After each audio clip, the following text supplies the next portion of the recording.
Mimi nimefurahi, nilikuwa nimeahidi ya kwamba siku ya sikukuu, wakati wa sikukuu ya Krismasi, nitatafuta nafasi nikuja hapa tukue na chakula pamoja na nyinyi ili kushukuru Mungu na kusherehekea pamoja. Mungu ametulinda mwaka mzima, huku tukijua ya kwamba kazi yetu hapa imekuwa kazi ngumu.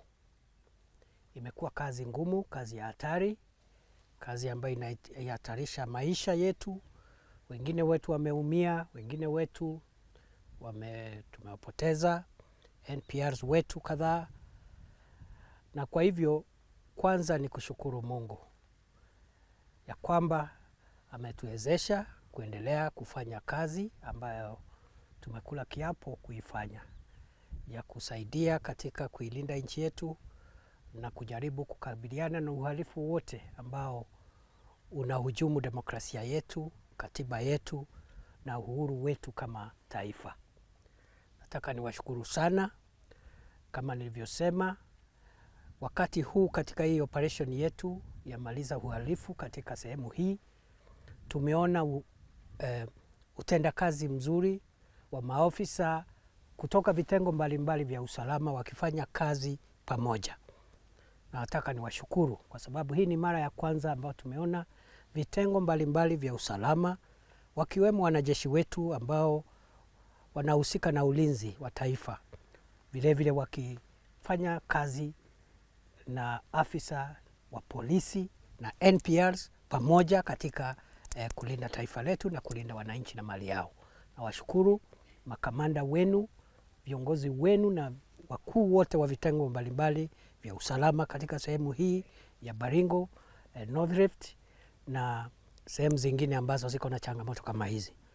Mimi kazi yangu imekuwa rahisi kwa sababu ya kazi njema ambayo mmefanya. Kazi yangu ingekuwa ngumu sana kwa sababu mimi nakuja hapa masaa machache alafu naondoka kwa sababu ya shughuli zingine, na kwa sababu taifa letu ni kubwa siwezi kaa hapa.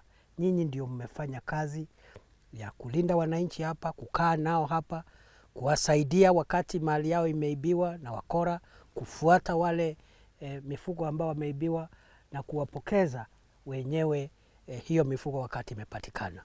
I want to congratulate you.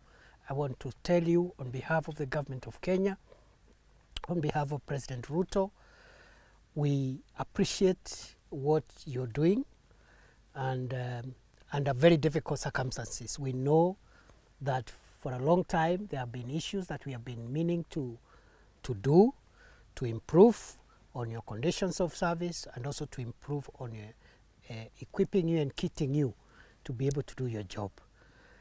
As we close the year, I am happy to announce that we are almost there. And maybe by the time I make another trip here, you will have seen a lot of changes.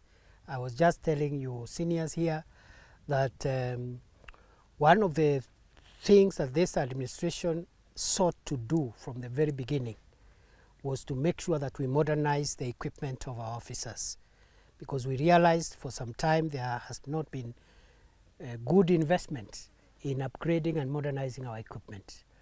The government did approve a 5-year program of modernization of equipment, which is going to spend 37 billion shillings. Initially it was 20 billion, but the government through President Ruto decided to increase that amount, and therefore we'll be spending an average of 7 billion shillings every year to modernize your equipment. The first purchases have been done. They have already been loaded. I have been monitoring the progress of the arrival, and I am happy to report that between 7 and 10 days from today, the first equipment involving APCs, MRAPs, personal protection items, drones or unmanned aerial vehicles which are armored, and aircraft. The first installment is on the way and we'll be receiving it at the Port of Mombasa in the next 1 week or at most 10 days. I'm a very proud minister today because I know it has taken a lot of time, and I want to really thank the government because this administration took over at a time when the country was not doing very well economically, and therefore to be able to secure that amount of money was not easy. But it tells you the priority where President William Ruto has put security. He has put it as a major priority because the things that we want to achieve as a country economically cannot be achieved until the country is secure and free from crime. And therefore, going into the new year, as we start January, you're going to receive new equipment, and I've already directed those who are responsible to make sure that this area of Ngaratuko, Baringo North, and Tiati area, because of the unique challenges, the first equipment that lands in the port, I think the first priority should be given to this area. And therefore, you're going to receive mobility equipment, armored personnel carrier, you'll get some, and also MRAPs, and a bit of aerial equipment, at least drones, because the aircraft are going to take a bit of time, because when you order aircrafts, there's what they call lead time. It's going to take maybe late next year for us to be able to get the gunship helicopters that are part and parcel of this equipment program. But in the meantime, we have been able to rehabilitate some of our aircraft that have not been in service, and therefore, even as we wait for the aircraft under this program, we have two other aircrafts which we want to station, one in North Rift, another one in Northeastern, to assist even as we wait for the new aircraft that we have ordered under this program. So nataka niwaambia kwamba mimi nawashukuru sana, na kama mnavyojua wenzenu ambao mlikuwa nao shule ama kabla hujaingia katika kazi hii, wale ambao mmekuwa nao hapo awali wako likizo saa hii, wameenda kuvinjari, wengine wako Mombasa na familia zao, wengine wameenda ng'ambo, wengine wako kwa kijiji wamekula kuku zimeisha, lakini sisi tuko kazini. Na mimi nataka niwashukuru. There is no greater sacrifice than what you people are doing to deny yourself of the pleasure and the joy that is available to everybody else so that our country can be safe. So I came here just to say jambo and to greet you and to encourage you and to tell you that we have not sent you here to stay here alone. That's why you find from time to time, I'll find time to come and say jambo to you. When I get some other time, I'll go to another part of the country to say jambo to your colleagues in that area. You've seen me in the Bonny Enclave, you've seen me in Northeastern where we have counter-terrorism activities, you've seen me in Upper Eastern, this upper part of Northern Rift, because I believe that this is a shared responsibility for all of us. The regional team here has done a good job. The county team has equally done a good job. I'm very happy. And the local team here, comprising of the formation commanders who are commanding the field operations here, have done a good job. And I want to encourage you and wish you well in your work. I pray that God will protect you and keep you safe. God will protect your families, and God will make sure that you live long enough to serve the country, retire peacefully when that time comes, and go back to your families when you are safe. Nataka niwashukuru sana, na waombea Mwenyezi Mungu kila siku, na mimi najua ya kwamba mwaka ambao tunaenda 2024 ni mwaka wa kukamilisha ile kazi ambao tumeanza mwaka huu.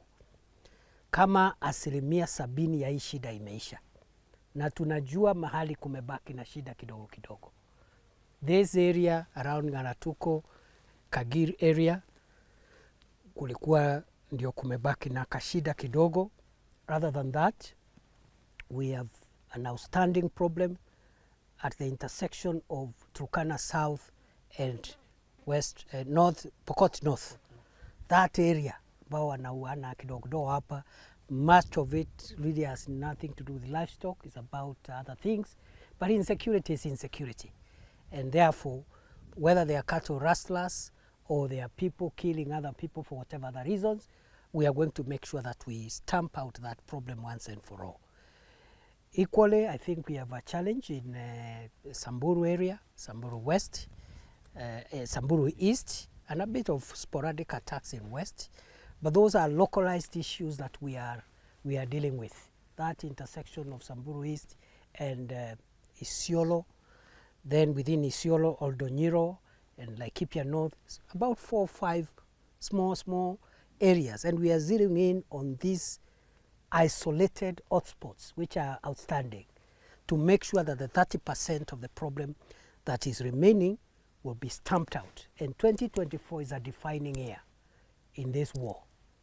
Mwaka huu ambao tunaenda kupata kutoka wiki ijao utakuwa mwaka wa uamuzi, na hiyo ni mwaka ambao serikali ya Kenya na wananchi ya Kenya kupitia nyinyi kama maafisa wetu wa usalama tutashinda vita dhidi ya wakora na wale wezi ambao wameumiza watu wetu na kuchukua mali yao kwa miaka mingi. And therefore, we're going to upscale the war. We're going to be more frequent. Myself and the rest of us in Nairobi, we will be able to come in the field here now that we are expecting an enhanced equipment for the field, enhanced protective gear for our officers. We will all come out here and finish the job that is outstanding. And I'm very sure that by the time we have another Christmas like this, we will have dominated the entire region, and we can now open up this area for economic development, social infrastructure, schools, and the things that the rest of the people of Kenya are doing.